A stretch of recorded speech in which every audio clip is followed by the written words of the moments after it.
ரோகிணி, வித்யா 2 பேருமே சேர்ந்து ஆட்டோல ஏறுறாங்க. ஏறுனோனே அப்படியே முத்து ஆட்டோ ஓட்டிட்டே போறாரு. "என்னங்க நீங்க ஆட்டோ ஓட்டிட்டே போயிட்டே இருக்கீங்க?" அப்படின்னு சொல்லிட்டு கேட்குறாங்க. அதுக்கு முத்து சொல்றாரு, "ஆட்டோ ஓட்டுனா தாங்க ஓடும், இல்லன்னா ஓடாது" அப்படின்னு சொல்றாரு. "என்னங்க கிண்டலா பேசிட்டு இருக்கீங்க? சரி எவ்வளோ ஆட்டோ எவ்வளோ?" அப்படின்னு சொல்லிட்டு கேட்குறாங்க வித்யா. அதுக்கு முத்து சொல்றாரு, "நான் ஆட்டோலாம் விக்கிறது இல்லங்க" அப்படின்னு சொல்லிட்டு. "இல்லங்க நாங்க போற தூரத்துக்கு எவ்வளோன்னு கேட்டேன்" அப்படின்னு சொல்றாங்க. "ரூ. 200 அப்படின்னு சொல்லிட்டு முத்து சொல்றாரு. "என்னங்க இவ்ளோ ரேட் கேட்குறீங்க? ரூ. 200லாம் அதிகம் தான். ஒரு ரூ. 20 ரூ. 30 குறைச்சு குடுக்கட்டுமா?" அப்படின்னு சொல்லிட்டு ரோஹிணியோட ஃப்ரெண்டு கேட்குறாங்க. அதுக்கு முத்து சொல்றாரு, "சரி நீங்க போற தூரத்துலேருந்து ஒரு 2 ஸ்டாப் முன்னாடியே இறக்கி விடட்டுமா?" அப்படின்னு சொல்லிட்டு முத்து சொல்றாரு. "ஐய்யய்யோ! அதெல்லாம் வேண்டாங்க. நான் ரூ. 200 குடுத்துர்றேன். நீங்க கூட்டிட்டு போங்க" அப்படின்னு சொல்லிட்டு வித்யா சொல்றாங்க. "என்னடி என்னடி பேசிட்டு இருக்க? ஏன் ஏன் ஆட்டோ ஓட்டுறாருன்னு கேளு" அப்படின்னு சொல்லிட்டு ரோகிணி சொல்றாங்க.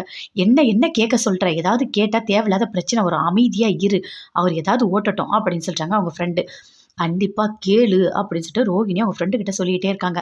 இத முத்து கேட்டுட்டாரு. கேட்டுட்டு அவங்க ஃப்ரெண்டுக்கு ஃபோன் பண்றா மாரி ஃபோன் பண்றாரு. ஃபோன் பண்ணி சொல்றாரு, "ஆமா அந்த கதிர் வந்துட்டானா?" அப்படின்னு சொல்லிட்டு கேட்குறாரு. "எந்த கதிருடா?" அப்படின்னு சொல்லிட்டு அவங்க ஃப்ரெண்டு கேட்குறாரு. "இல்ல கதிர் வந்துட்டானா?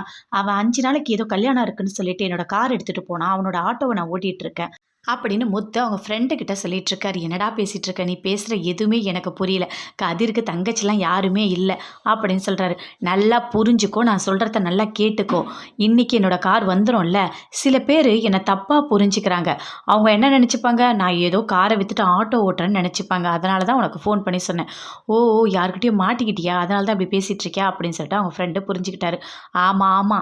சரியா இன்னைக்கு எடுத்துட்டு வர சொல்லு கார" அப்படின்னு சொல்லிட்டு ஃபோன கட் பண்றாரு. அப்போ ரோகிணி சொல்றாங்க, கொஞ்சம் முன்னாடியே இறங்கிக்கலாம்" அப்படின்னு சொல்லிட்டு. "ஏன்டி? ஏன் பார்லர்லயே போய் இறங்கலாம்" அப்படின்னு சொல்றாங்க வித்யா. "ஐயோ! அவன் வேற போர்ட பார்த்துட்டா வீட்ல போய் சொல்லிடுவான். கம்முனு இரு" அப்படின்னு சொல்றாங்க. "கொஞ்சம் இங்கேயே நிறுத்திக்கங்க" அப்படின்னு சொல்றாங்க வித்யா.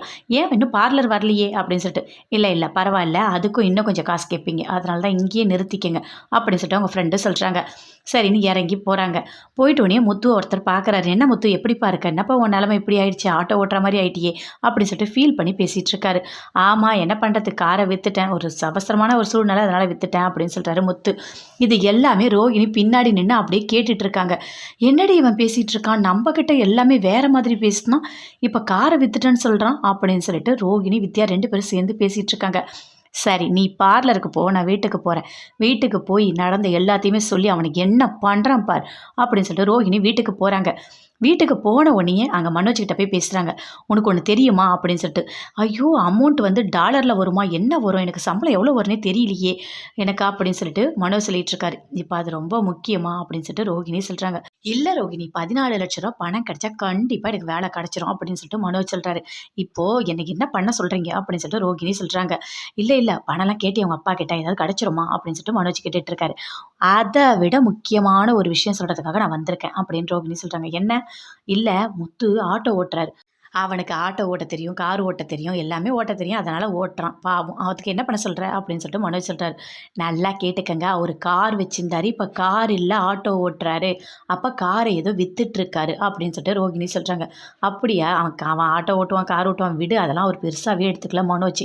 ஆனா ரோகிணி சொல்றாங்க, "நல்லா கேட்டுக்கங்க. அந்த கார் அவர் எப்படி வாங்குனாரு? மாமா வீட்டு பத்திரத்த வச்சு தானே வாங்கி குடுத்தாரு. சப்போஸ் அவர் கார வித்திருந்தா அந்த பணத்த வீட்டுக்கு கொண்டு வந்து குடுத்துருக்கணும்ல. ஏன் குடுக்கல?" அப்படின்னு சொல்லிட்டு ரோகிணி கேட்குறாங்க. "ஆமால்ல, நீ சொல்றது கரெக்ட்டா தான் இருக்கு" அப்படின்னு சொல்லிட்டு மனோஜ் யோசிச்சுட்டு இருக்காரு. அங்க சாமி கும்பிட்டுட்டு இருக்காங்க விஜயா. அப்போ வராங்க. ரோகிணி வந்து வரும்போது, "என்னம்மா பத்த வைக்க வந்திருக்கியா?" அப்படின்னு சொல்லிட்டு கேட்குறாங்க. "என்ன என்ன அத்த சொல்றீங்க?" அப்படின்னு சொல்லிட்டு ரோகிணி சொல்றாங்க. "இல்லம்மா சாமிக்கு விளக்கு ஏத்த வந்தேன். அதனால நீ பத்த வைக்கிறியான்னு கேட்டேன்." நீ ஏத்தும்மா விளக்கு" அப்படின்னு சொல்லிட்டு ரோகிணி சொல்றாங்க. ரோகிணி விளக்கேத்துறாங்க. ஏத்திட்டோனே சொல்றாங்க, "அத்தை உங்ககிட்ட ஒண்ணு சொல்லணும்" அப்படின்னு சொல்லிட்டு. "சொல்லுமா என்ன?" அப்படின்னு சொல்லிட்டு கேட்குறாங்க.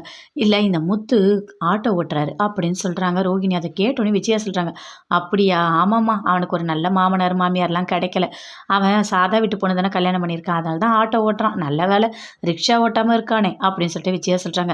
"என்ன பேசிட்டு இருக்கீங்க அத்தை? அவரு கார் வச்சிருந்தாரு. இப்ப கார் இல்ல ஆட்டோ ஓட்டிட்டு இருக்காருன்னு சொல்றேன்." அப்படியா? ஏன்?" அப்படின்னு சொல்லிட்டு கேட்குறாங்க விஜயா. "இல்ல அந்த கார் யார் காசுல வாங்குனது? மாமாவோட பத்திரத்த வச்சு தானே வாங்கணும்.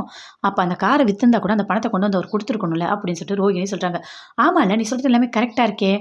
ஆனா நீங்க கேட்டீங்கன்னா முத்து கரெக்ட்டா ஆன்சர் சொல்ல மாட்டாரு. கேட்க வேண்டியவங்க கேட்டா தான் சொல்லுவாரு அப்படின்னு சொல்லிட்டு ரோகிணி சொல்றாங்க. அது நான் அவர்கிட்டயே நான் சொல்றேன். அவர்கிட்ட சொல்லி நான் கேட்க சொல்றேன். கண்டிப்பா இருக்கு முத்துக்கு அப்படின்னு சொல்லிட்டு விஜயா பயங்கரமா கோவப்படுறாங்க. ரோகிணி அப்படியே சந்தோஷமா சிரிக்கிறாங்க.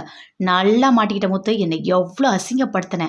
மனோஜ் என்னையும் சேர்த்து எவ்ளோ அசிங்கப்படுத்தின. இன்னைக்கு நீ ஆட்டோ ஓட்டுறத நல்லா போட்டு குடுத்துட்டேன். நீ வீட்டுக்கு வா. இன்னைக்கு உனக்கு திருவிழா தான் அப்படின்னு சொல்லிட்டு ரோகிணி பயங்கரமா சந்தோஷமா சிரிச்சுட்டு இருக்காங்க. விஜயா யோசிக்கிறாங்க. அவர்கிட்ட போய் சொல்றாங்க.